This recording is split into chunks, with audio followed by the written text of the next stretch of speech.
میرے حبیب پاک کی آنکھوں میں آنسو آ گئے. بے خبر ہو جو غلاموں سے وہ آقا کیا ہے. حضور کی آنکھوں میں آنسو اور حضور نے دعا فرمائی کہ یا اللہ میرے بلال کو نجات دے دے, یا اللہ میرے بلال کو نجات دے دے. رسول پاک یہ کہہ کے گزر گئے.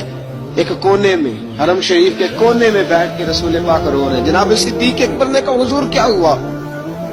فرمایا ابو بکر سوچ رہا ہوں خدا اگر مجھے پیسے دے تو میں بلال کو خرید لوں, سوچ رہا ہوں. جناب ابو بکر صدیق گھر گئے.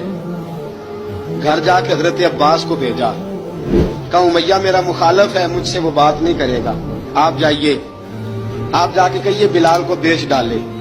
حضرت عباس نے جا کے کہا بلال کو بیچ دو, قیمت بہت زیادہ ہے, 50 دینار کا میں نے خریدا ہے اور میں منافع لے کے بیچوں گا. حضرت عباس نے آ کے جناب صدیق اکبر کو بتایا تو ابو بکر صدیق فرمانے لگے چل مجھے ساتھ ہی لے جا, دیکھ لیتے. پہنچے, جب ابو بکر صدیق کو آتے دیکھا نا تو چڑ گیا. کہنے لگا ابو بکر اگر تو بلال کو خریدنا چاہے تو وہ جو تیرے پاس رومی غلام ہے وہ مجھے دینا پڑے گا, 2 لونڈیاں اس کے ساتھ دینی پڑے گی, اور یہ 50 دینار کا ہے, میں تجھ سے 2000 دینار لوں گا. حضرت صدیق اکبر رضی اللہ تعالیٰ عنہ نے فرمایا مجھے منظور ہے. ابو بکر صدیق نے وہ تینوں غیر مسلم غلام لیے, 2000 دینار لیے. حضرت عباس نے بھی کلمہ نہیں پڑھا تھا. کہنے لگے ابو بکر تو کامیاب تاجر ہے, کیا کرنے لگے ہو؟ تو حضرت ابو بکر صدیق کہنے لگے آپ نے بھی کلمہ نہیں پڑھا, آپ کو اس سودے کا پتہ نہیں, آپ ابھی اس لذت آشنائی سے واقف نہیں, آپ نے بھی یہ ذائقہ چکھا نہیں, آپ ابھی اس راہ سے گزرے نہیں, آپ کو پتہ نہیں یہ بھی ایک ذائقہ ہے, یہ بھی ایک سودا ہے, یہ بھی ایک لذت ہے, یہ بھی ایک گہرائی ہے, یہ بھی ایک مزہ ہے, اس کا بھی آپ کو علم نہیں, آپ نے کلمہ نہیں نہ پڑھا. محبت کو سمجھنا ہے تو نہ سے خود محبت کر, کنارے سے کبھی اندازہ طوفان نہیں ہوتا. فرمایا ابھی تو راہ گزر میں ہے, کہہ دے مقام سے گزر, ابھی ذرا آگے چلیں گے نا, جب آپ کلمہ پڑھیں گے تو آپ کو پتہ چلے گا. حضرت سیدنا بلال حبشی کو لینے کے لیے صدیق اکبر پہنچے, 2000 دینار, 3 غلام پڑھے لکھے سیانے سمجھدار. جب دیے نا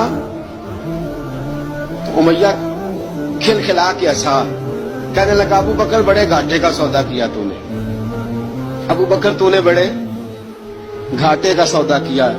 یہ پڑھا لکھا مجھے دے کے جا رہا ہے اور یہ ان پڑھ تو لے کے جا رہا ہے, یہ خوبصورت رومی غلام دے کے جا رہا ہے اور یہ حبشی کالے رنگ کا تو لے کے جا رہا ہے, اور 50 دینار کا غلام 2000 دینار میں تو لے کے جا رہا ہے. اتنے گھاٹے کا سودا, اتنی بڑی نادانی.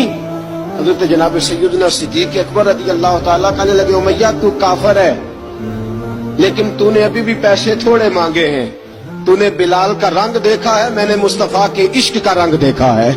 فرمایا تو ابھی اس کے رنگ میں الجھا ہوا ہے, اور میں جو اس کے باطن کا حسن ہے وہاں تک پہنچ گیا ہوں.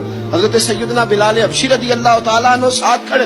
ابو بکر صدیق رضی اللہ تعالیٰ عنہ نے ارشاد فرمایا اگر میں یمن کا حکمران ہوتا, یمن کا بادشاہ ہوتا, اور تو مجھے کہتا کہ بلال میں تب دوں گا جب تو مجھے یمن کی حکمرانی دے گا, فرمایا میں تجھے یمن کی حکمرانی بھی دے دیتا لیکن بلاد کو ضرور خرید کے لے جا.